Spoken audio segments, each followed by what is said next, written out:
আসসালামু আলাইকুম। এখন আমি তৈরি করব গোলাপ জাম মিষ্টি। 1 কাপ গুঁড়ো দুধ নিয়েছি, 1/3 কাপ ময়দা নিয়েছি, 1 টেবিল চামচ বেকিং পাউডার নিয়েছি। এটা ভালো মতন মেশাইতে হবে, বেকিং পাউডারটা সব পাউডারের সাথে একসাথে মিশাই দিতে হবে। আমি এখানে 2টা ডিম নিয়েছি, 2টা ডিম আমি ফেটাই নিচ্ছি। 1 চামচ ঘি দিয়ে নিচ্ছি। ঘিটা দিয়ে ভালো মতন মেশাইতে হবে।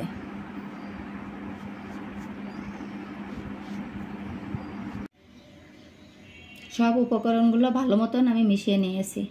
এখন 2টা ডিম ফেটে রাখছিলাম, এই ডিম ফেটার থেকে সামান্য একটু দিয়ে দিলাম প্রথমে। এখন এটা ভালো মতন মিশিয়ে নিতে হবে।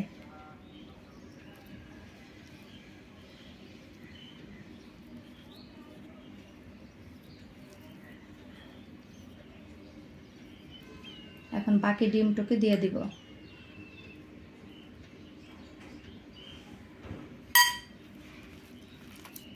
এটা ভালো মতন মিশিয়ে নিতে হবে।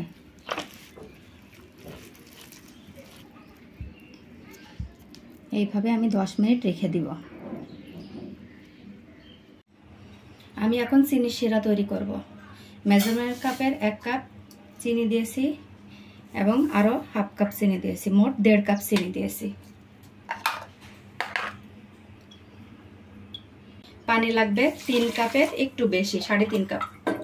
1 কাপ, 2 কাপ, 3 কাপ, আধা কাপ, 3.5 কাপ পানি। এখন আমি জালটা জ্বালিয়ে দিলাম। চিনি শিরাটা একদম পাতলা করে জাল দিতে হবে। চিনি শিরার ভিতরে আমি 2টা এলাচ দিয়েছি।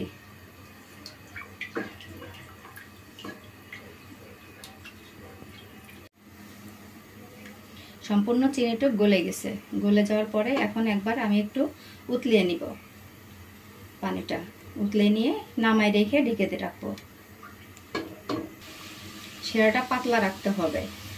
এখন একটু জাল দিয়ে আমি এটা ঢেকে রেখে দিব।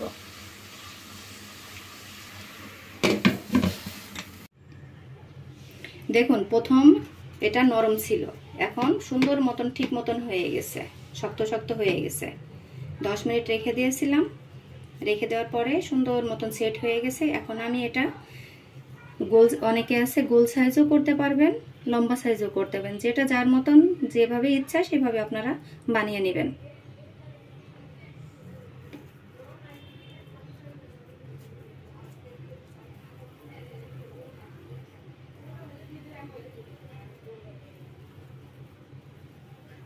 দেখুন শেপটা, এটা লম্বা করেও বানানো যাবে।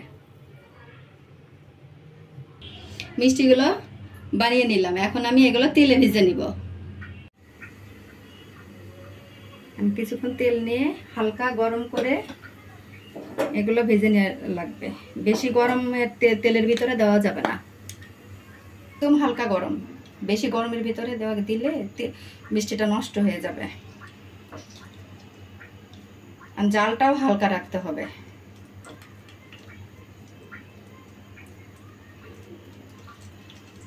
কারণ এটা গুঁড়ো দুধের তো তাড়াতাড়ি কালো হয়ে যায়, মানে পুড়িয়ে যায় রংটা।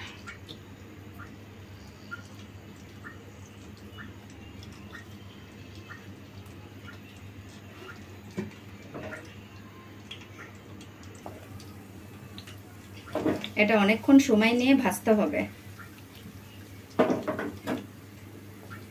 আস্তে আস্তে ফুলতে শুরু করেছে। এখনো উঠায় নেওয়া যাবে এবং আর একটু লাল করাও যাবে, যে যার পছন্দ মতন উঠায় নেবেন।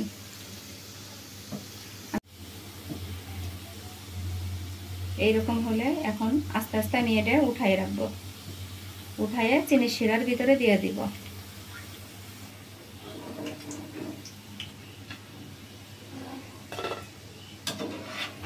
তেলটা ঝরিয়ে এখন উঠিয়ে নিলাম। চিনির শিরাটা করে রেখেছিলাম, এখন আমি চিনির শিরার ভিতরে দিয়ে দিব এটা।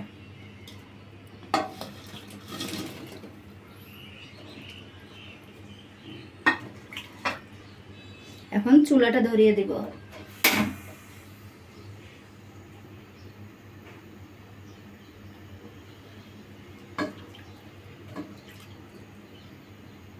এটা কিছুক্ষণ জাল দিয়ে নিতে হবে, প্রায় 10 মিনিট, তখন ঢাকনাটা আর খোলা যাবে না।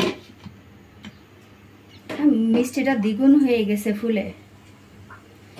এখন আস্তে আস্তে এটা নাড়াইতে হবে, নাহলে ভেঙে যাবে মিষ্টিটা। দেখুন কতটা ফুলে বড় হয়েছে। আমি এখানে 1 চামচ গোলাপ জল দিয়ে দিলাম।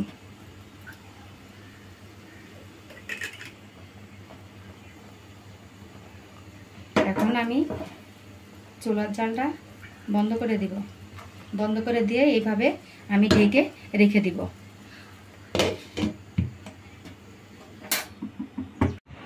মিষ্টিটা তৈরি হয়ে গেছে, এখন আমি এটা বাটিতে নামিয়ে নিব। দেখুন রসের টইটুম্বর মিষ্টি।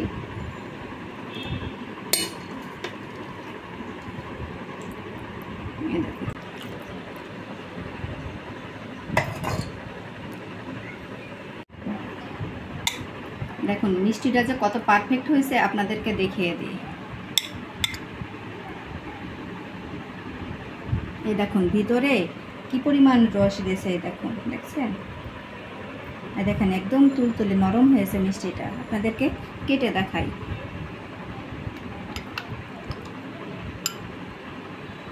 এই দেখুন